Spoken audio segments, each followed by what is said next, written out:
otec a hovorí jej teraz asi, daj to.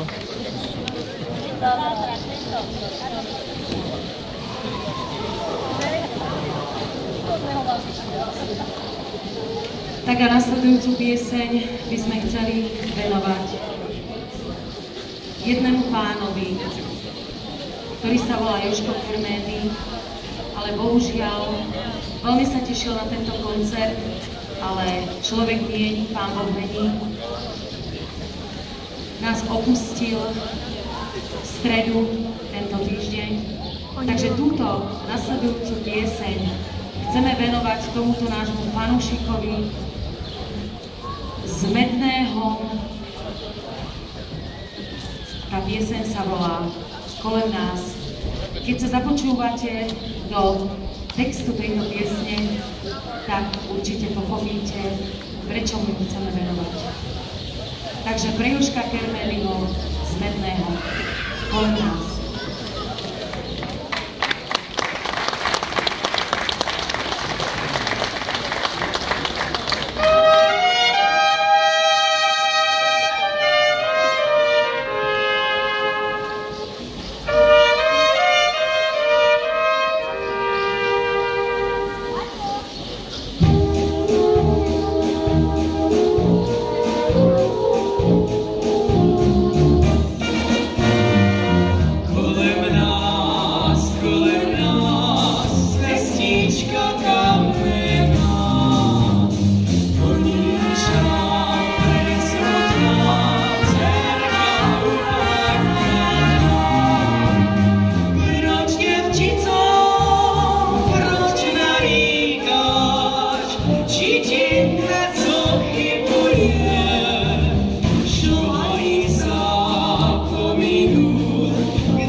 So